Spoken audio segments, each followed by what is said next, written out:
오늘 야고보서 5장 12절 보겠습니다. 내 형제들아 무엇보다도 맹세하지 말지니 하늘로나 땅으로나 아무 다른 것으로도 맹세하지 말고 오직 너희가 그렇다고 생각하는 것은 그렇다 하고 아니라고 생각하는 것은 아니라 하여 정죄 받음을 면하라. 아멘. 야고보는 앞단락에서 고난당하는 성도들에게 인내하라 길이 참으라 라고 이야기했습니다. 주의 강림이 가까우니 마음을 굳건하게 하라는 거였어요. 이제 이번에는요 맹세에 대해서 이야기합니다. 앞의 내용과 이게 연결이 제대로 되든가 왜 갑자기 맹세하지 말라고 하는가 뭔가 잘 연결되지 않는다는 생각이 들 수 있습니다. 그런데 보면은 인내하라고 했던 그 고난의 때에 사람이요 말이 흔들리기 가장 쉽다는 거예요. 삶이 어렵고 힘든 일이 계속 되다 보면 사람이 언어의 문제가 오는 경우가 많습니다. 말을 거칠게 하거나 혹은 사람을 설득하기 위해서 불필요한 맹세를 하거나 과장하거나 뭐 이렇게 할 수 있다는 거예요. 성도들이 상황이 어려워지고 인내해야 될 상황이 많아요. 시험이 많아요. 고난이 많아요. 그러면 신뢰가 무너집니다. 서로를 의심하게 되죠. 이렇게 신뢰가 무너진 공동체 안에서는 내 말이 진짜야. 나 정말이야. 내가 맹세할게. 라는 이 말로써 자꾸 보증하고자 하는 습관이 나타나기 쉽습니다. 그래서 지금 야고보가요. 고난당하는 성도들아 인내하라 라고 말한 이후에 말의 진실성에 대해서 이야기하는 거예요. 오늘 말씀해 보시면 12절에 내 형제들아 무엇보다도 라고 이야기합니다. 이 무엇보다도 라는 것은 매우 중한 일이다 라고 이야기하는 거예요. 사소한 것이 아니다 라는 거죠. 그러니까 우리가 고난당할 때 인내합니다. 인내하면서 말의 문제도 조심해야 한다는 거예요. 사람의 마음이 강팍해지고 삶의 문제가 계속되면 말의 문제가 옵니다. 그래서 여기서 야고보가 맹세하지 말라라고 이야기하는 것은 다 약속하지 말아라 이런 의미는 아니에요.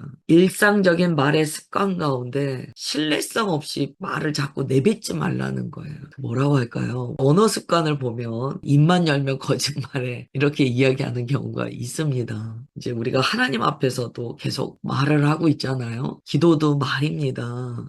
어쩌면 우리가 입만 열면 거짓말 하는지도 몰라요. 주님께 말씀을 드리고 그 말이 지켜지지 않는 거죠. 연기처럼 사라져 버리는 거예요. 근데 우리가 볼 때는 말이 눈에 보이지 않지만 이게 하나님의 눈으로 보실 때는 우리의 말이요. 보이지 않는 존재가 아니에요. 다 남습니다. 이거를 그리스도인은 그래서 항상 인식해야 돼요. 여기서 맹세하지 말라는 것은 말로 공수표를 자꾸 날리는 거예요. 그래서 안 지키는 거죠. 고난당하는 때, 시험의 때, 인내가 필요한 시절일수록 그런 허탄한 말을 하지 않도록 조심해야 한다는 거예요. 우리가 앞서서 말이 그 성도들의 죄와 얼마나 연결되는지는 이미 나누었었습니다.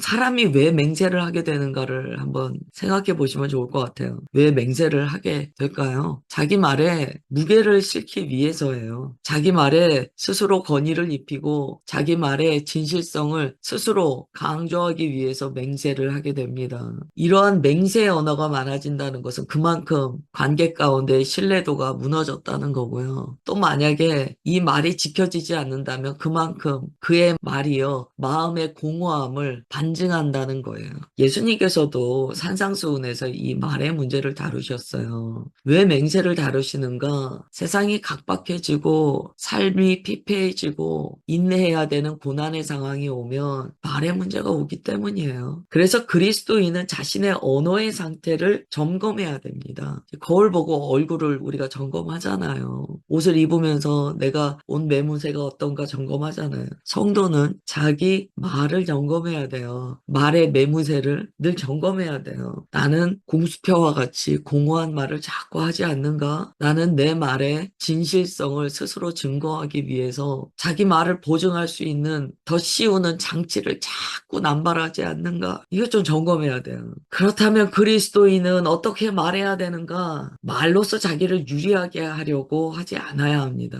말로써 자기 자신을 포장하려고 하지 않아야 돼요. 말로 부풀리지 않아야 돼요. 말은요, 진실해야 되고요, 명료해야 합니다. 또한 그만큼 말은요, 담백해야 돼요. 내 말에서 스스로 맹세와 같이 자꾸 더 씌우는 언어가 없는가를 점검해 보아야 합니다. 진실하게 살아야 된다라는 걸 알고 있는 있는 성도님들은 더 사실 이 맹세와 같은 언어를 더 남발할 수도 있어요. 자신이 진실한 말을 해야 된다는 것을 알고 교회에서 늘 배우기 때문에 그러다 보면 말이 더 장황하고 거기에 어떤 자기 자신을 보증하는 장치를 자꾸 넣을 수가 있어요. 그래서 오늘은 결론을 내리죠. 성도의 말은 과장하지 않아야 한다. 또 성도의 말은 마음과 말이 다른 이중성이 없어야 한다. 성도의 말은 맹세와 같은 장치를 넣어서 책임을 회피하지 않도록 해야 한다. 삶으로 증거해야 되죠. 또 성도의 말은 모두 다 하나님께 드려진다는 것을 기억해야 한다. 우리의 말을 좀 점검하시는 한 날 되셨으면 좋겠어요. 내 말에 혹시 과장이 많고 포장이 많지 않은가? 심지어 하나님의 이름을 빌려 내가 내 마음의 공허함을 포장하고 있지 않은가? 그래서 예수님께서 말씀하셨어요. 예면 예, 아니면 아니요 하라는 거예요. 사람이 이중언어를 많이 사용합니다. 성경에 보면 예수님께서는 이 이중언어를 굉장히 경계하라고 하세요. 그리고 주님께서는 우리가 겉으로 하는 말을 들으시는 것이 아니고요. 마음의 언어에 집중하십니다. 그러니까 우리의 마음의 언어와 겉으로 나오는 말이요. 같아야 돼요. 그리고 그것이 하나님의 마음에 합당하도록 늘 점검해야 됩니다. 오늘은 특별히 말씀 가운데 언어에 대해서 주님께서 짚어주셨기 때문에 오늘은 말의 진실성을 좀 생각하시면서 한 날 살아내시기를 축복합니다. 그 다음에 이제 13절부터 18절 보겠습니다. 너희 중에 고난당하는 자가 있느냐? 그는 기도할 것이요. 즐거워하는 자가 있느냐? 그는 찬송할지니라. 너희 중에 병든 자가 있느냐? 그는 교회의 장로들을 청할 것이요. 그들은 주의 이름으로 기름을 바르며 그를 위하여 기도할지니라. 믿음의 기도는 병든 자를 구원하리니 주께서 그를 일으키시리라. 혹시 죄를 범하였을지라도 사하심을 받으리라. 그러므로 너희 죄를 서로 고백하며 병이 낫기를 위하여 서로 기도하라. 의인의 간구는 역사하는 힘이 크민이라. 엘리야는 우리와 성정이 같은 사람이로되 그가 비가 오지 않기를 간절히 기도한즉 3년 6개월 동안 땅에 비가 오지 아니하고 다시 기도하니 하늘이 비를 주고 땅이 열매를 맺었느니라. 아멘. 이제 주님께서 기도에 대해서 말씀하세요. 말에 대하여 말씀하신 이후에 왜 기도에 대해서 말씀하십니까? 이 순서가 중요합니다. 여러분, 말이 정직하고 말이 주님 앞에 온전히 들여 올려지는 자가요, 기도에 힘이 있습니다. 이건 지혜예요. 아셔야 돼요. 내가 평상시에 말은요, 허투루 말을 잘해요. 자꾸 그런 말을 써요. 그런데 기도는 거룩하게 해요. 그 기도가 힘이 있겠습니까? 아니잖아요. 평상시 말이 하나님 앞에 진실되고 주께서 그의 입술로부터 나오는 말을 항상 기뻐하세요. 그런 사람은 말이 기도가 됩니다. 그리고요, 그 말이 정말 주님 앞에 기도의 언어로 바뀌었을 때 힘이 있어요. 당연하죠. 그런데 우리가 많이 이걸 잊고 살아요. 평상시 나의 말이 기도와 연결된다는 것을 잊고 살아요. 그래서 평상시 말을 조심하지 않는 경우가 너무 많아요. 평상시에 말이 주님 앞에 온전치 않은 자가 어떻게 기도만 거룩하게 할 수 있습니까? 그래서 야고보서는요, 말에 대해서 다룬 다음에 그 다음에 기도를 다루고 있습니다. 13절에 보세요. 너희 중에 고난당하는 자가 있느냐? 그는 기도할 것이요. 즐거워하는 자가 있느냐? 그는 찬송할지니라. 아멘. 고난당할 때도 있고 즐거워할 때도 있어요. 울 때도 있고 웃을 때도 있어요. 울 때도 하나님께 나와야 되고 웃을 때도 하나님께 나와야 돼요. 또 여기에서 우리가 기억해야 되는 것은 많은 사람들이 고난당할 때는 하나님께 나아옵니다. 고난이 있기 때문에 새벽 기도를 드려요. 근데 좋은 일이 있기 때문에 새벽 기도 하시는 분은 많지 않아요. 삶에 즐거운 일이 있기 때문에 너무 감사해서 새벽 기도 하시는 분은 많지 않아요. 하나님께서 고난당하는 때 기도의 자리로 우리를 인도하십니다. 인도하셔도 기도 안 하시는 분도 있어요. 그러나 이렇게 고난당할 때 주님 앞에 나와 기도하는 것 귀하죠. 그 고난이라는 것이 단초가 되어서 주님 앞에 나오게 되기 때문에 그 또한 하나님의 역사하심이고 감사입니다. 그런데 문제는 사람은 즐거워하는 일이 있을 때 주님 앞에 찬송하고 기도하고 예배드리지 않는다는 거예요. 그래서 계속 개가 토하고 먹는 것처럼 반복됩니다. 주님께서 주님과의 관계가 멀어진 자를 다시 가까이 두시려고 삶의 어려움을 주실 때가 있어요. 막 기도합니다. 주님 도와주세요. 주님 아니시면 안 됩니다. 막 기도합니다. 그래서 다시 주님께서 회복시켜 주세요. 그러면 좋은 일이 생기고 즐거운 일이 생겼으니까 아유 이제 주님이 뭐가 필요해. 내 삶이 다 폈는데. 그리고 그냥 또 자기 마음대로 삽니다. 아 이제 나 마음 편해. 배도 불러. 이제 나 편하게 살 테야. 하나님 떠납니다. 주님께서 다시 또 고난을 주세요. 그래서 사사기로 사시는 분들이 꽤 됩니다. 고난 당했다가 주께서 또 책망하시고 징벌하시면 또 주님 앞에 와서 도우심을 간청하고 주께서 도와주시면 또 도망가고 사사기만 반복하시는 분들이 꽤 있죠. 그 인생이 왜 사사기를 벗어나지 못하는가? 어리석어서 그래요. 우리가 지혜가 없어서 그래요. 그래서 이야기하는 거예요. 고난당하는 자가 있느냐 기도할 것이요 즐거워하는 자가 있느냐 찬송할지니라. 우리가 항상 주님만을 향하는 삶이 되어야 합니다. 고난의 때나 즐거울 때나 언제나 주님만 바라봐야 돼요. 14절에 보시면 병든 자가 있느냐 교회 장로들을 청할 것이요 주의 이름으로 기름을 바르며 그를 위하여 기도할지니라 라고 이야기합니다. 병든 자가 있을 때 장로들을 청해서 예수님의 이름으로 기름 바르며 기도하라는 거예요. 믿음의 기도는 병든 자를 구원한다. 이 이야기는요 공동체에게 자신의 아픔을 고백하고 기도를 요청하라는 거예요. 공동체가 함께 믿음으로 기도하면 주님께서 그를 일으켜 주신다는 거예요. 특히 범죄했을지라도 그것을 공동체에게 고백하며 주의 용서를 함께 구해달라고 간구하면 주님께서 사하심을 베푸신다는 거예요. 그래서 16절에 너희 죄를 서로 고백하며 병이 낫기를 위하여 서로 기도하라. 의인의 간구는 역사하는 힘이 크다. 14절과 16절은요 결국 공동체가 변화되었을 때 어떠한 역사가 일어나는가를 가르쳐 주세요.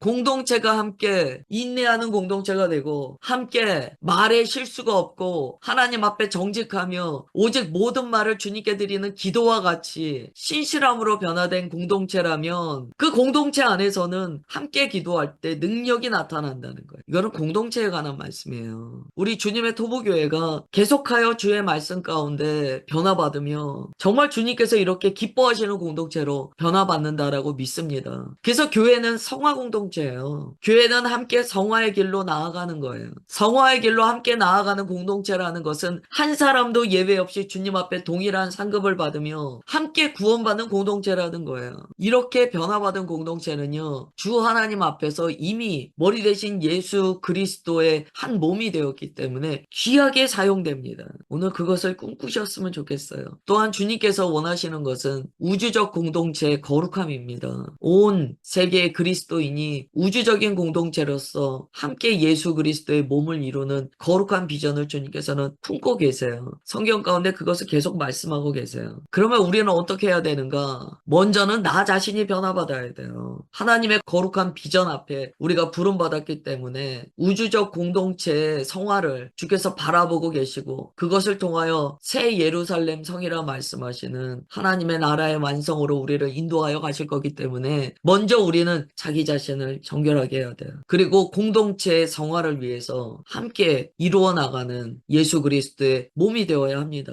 그리고 또한 선교적 비전도 품어야 돼요. 17절 18절에 엘리야 이야기를 합니다. 엘리야는 우리와 성정이 같은 사람이로되 이게 중요해요. 많은 사람들이 이렇게 생각해요. 아유 뭐 내가 그렇게 능력이 있어? 아유 뭐 내가 뭐 대단해? 남한테 기도 부탁하는 건 좋아하는데 본인이 기도는 안 해요. 아유 뭐 내가 뭐 한다고 되겠어? 그래서 이 말씀하시는 거예요. 엘리야는 우리랑 똑같은 사람이다. 그걸 전제하시는 거예요. 그가 기도하니까 가뭄이 들고 기도하니까 비가 내려요. 그가 능력이 있어서냐? 아니에요. 엘리야도 우리와 똑같은 사람이에요. 그러면 어떻게 그의 기도가 그렇게 힘이 있었습니까? 어제 나는 말씀까지 가서 보면 또 그 전에 말씀까지 보면 인내하는 삶을 살았고 그의 말이 일상적인 말이 하나님께 받아들여지는 기도와 같이 그의 말이 온전하였고 그러니 그의 기도가 힘이 있었다는 거예요. 그의 능력이 아니고 그의 기도의 언어를 주님께서 기쁘게 받으시고 주의 능력을 베푸셨다는 거예요. 오늘 말씀을 통하여 우리는 이제 기도까지 나아갔습니다. 여러분, 힘 있는 기도자가 되셔야 합니다. 어떻게 힘 있는 기도자가 될 수 있습니까? 어떠한 일이 있더라도 주의 말씀을 믿으며 인내하는 삶을 살고, 또한 평상시의 말이 기도의 언어와 같아서 늘 주님 앞에 들여 올려지는 예물과 같이 그의 말이 아름답고, 그렇게 늘 살아내는 자가 주님 앞에 기도할 때 하늘 문이 열린다라고 약속해 주시는 거예요. 기도하겠습니다. 하나님 아버지, 오늘 주의 말씀이 하나하나 마치 계시가 열리듯이 우리에게 순서대로 임하였습니다. 엘리야는 우리와 똑같은 사람이었지만 그를 통하여 주님께서 크신 역사 베푸셨습니다. 사람은 다 똑같습니다. 죄성도 똑같고 주님 앞에 똑같이 아무것도 할 수 없는 불능한 자입니다. 그러나 주님께서 말씀으로 주신 모든 것을 준행하며 삶으로 그리스도인 됨을 지키며 입술에 파수꾼을 세워 그 말이 주님 앞에 다 드러난다는 것을 깨달아 주님 앞에 언제나 언어가 기도와 같이 진실하며 신실할 때 주께서 그 사람의 입술을 열어 주께 아뢰는 기도를 엘리야의 기도와 같이 받으시고 사용하심을 깨닫습니다. 오늘 함께 예배드린 주의 자녀들 말이 기도가 되게 하옵소서. 그래서 그의 작은 신음소리도 주께서 받으시는 거룩한 인생 되게 하옵소서. 능력 있는 인생 되게 하옵소서. 주님, 그렇게 역사하여 주심을 믿사오며 사랑하는 주 예수 그리스도의 이름으로 기도드리옵나이다. 아멘.